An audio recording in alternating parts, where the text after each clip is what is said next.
Assalamualaikum warahmatullahi wabarakatuh.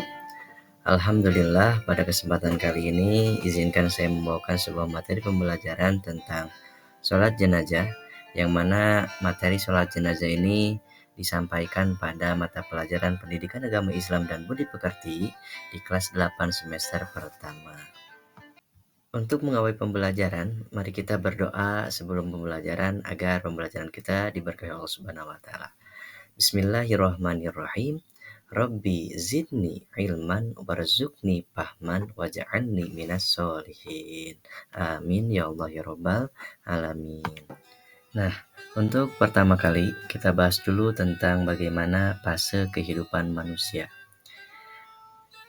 Pada hakikatnya manusia itu dilahirkan oleh Subhanahu wa taala ataupun diciptakan untuk beribadah kepada Allah Subhanahu wa taala. Namun tidak segampang dan semudah yang kita bayangkan untuk mendapatkan ridho Allah Subhanahu wa taala. Kita harus melalui beberapa fase di dalam kehidupan di dunia ini. Yang pertama, kita akan memasuki di mana fase alam rahim.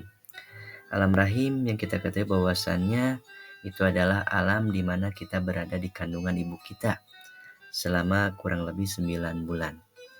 Setelah itu kita akan melalui fase di mana kita akan lahir ke muka bumi ini kurang lebih selama 63 tahun sebagaimana patokan baginda Rasulullah SAW. Setelah alam dunia kita lalui, maka alam kuburlah yang akan kita hadapi. Yang mana alam kubur merupakan alam di mana kita akan ditanya oleh malaikat Munkar Nakir segala amal kebaikan dan keburukan kita selama di dunia. Setelah itu, setelah alam kubur kita lalui, maka kita akan dibangkitkan Allah Subhanahu wa taala di hari Yaumul Ba'ats ataupun hari kebangkitan. Yang mana setelah itu segala amal kebaikan kita akan ditimbang. Segala amal kebaikan dan keburukan kita akan diperhitungkan Allah Subhanahu wa taala. Tidak ada sedikit pun amalan yang akan terlewatkan oleh Allah Subhanahu wa taala. Semua akan terhitung meskipun seberat biji zarah pun. Setelah itu, maka untuk mendapatkan ridha Allah Subhanahu wa taala, segala amal kebaikan kita setelah kita timbang, maka nanti balasannya atau surga atau neraka yang akan kita hadapi. Allah telah berfirman di dalam Quran surah Al-Ankabut ayat 57. Bismillahirrahmanirrahim. Kullu nafsin dha'iqatul maut, summa ilaina turja'un. Yang artinya, setiap yang bernyawa akan merasakan mati. Kemudian hanya kepada kami kamu akan kembali. Maka ketika kita menemukan ataupun mendapati kejadian saudara kita mengalami meninggal dunia, maka kita wajib mengucapkan qaulu inna lillahi wa inna ilaihi rajiun. Sesungguhnya kami adalah milik Allah Subhanahu wa taala dan kepadanya lah kami akan kembali. Adapun syarat sah sholat jenazah, di antaranya yang pertama jenazah dimandikan. Setelah itu jenazah pun dikafankan atau dikafani. Selanjutnya jenazah berada di hadapan orang yang sholat. Dan terakhir jenazah menghadap kiblat, termasuk kita yang akan menyolatkan. Selanjutnya kita membahas tentang rukun sholat jenazah. Yang pertama niat, yang kedua berdiri bagi yang mampu, ketiga yakni 4 kali takbir.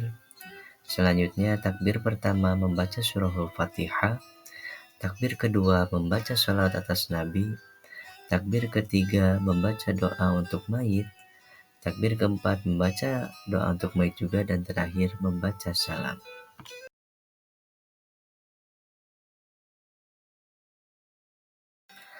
Setelah semua kewajiban kita sebagai orang yang hidup di muka bumi ini dan melaksanakan seluruh kewajibannya untuk mayit, maka ada hikmah di balik setiap kegiatan ataupun sholat jenazah yang telah kita lakukan.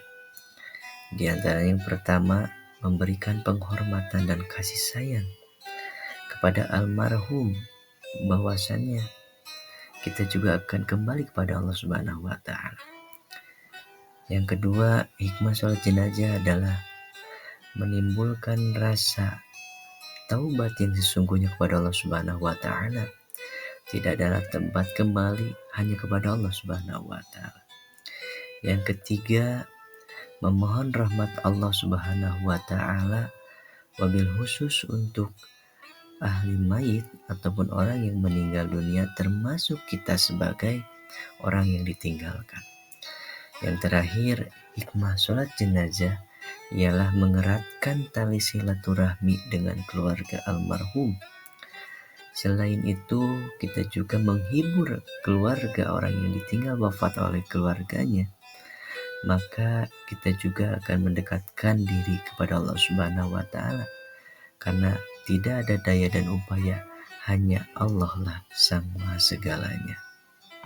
Jadi, kesimpulan pada materi ajar ini, yang pertama, sholat jenazah adalah sholat yang hukumnya adalah fardu kifayah, yakni kewajiban bagi seluruh umat muslim, tetapi masih bisa diwakilkan atau diwakilkan oleh beberapa orang, sehingga kewajiban kaum muslimin yang lain gugur oleh beberapa muslim yang telah melaksanakan.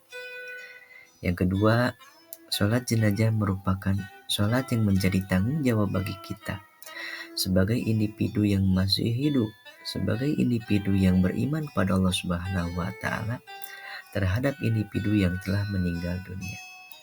Terakhir, sholat ini mengandung 7 rukun yang dimulai dengan niat, berdiri tegak dengan 4 kali takbir, membaca Fatihah, membaca sholawat, menyebut doa untuk jenazah dan salam. Semoga pada materi ajar ini membawa kita semakin mendekatkan diri kepada Allah Subhanahu wa taala. Tidak ada tempat lagi, kembali hanya kepada Allah Subhanahu wa taala.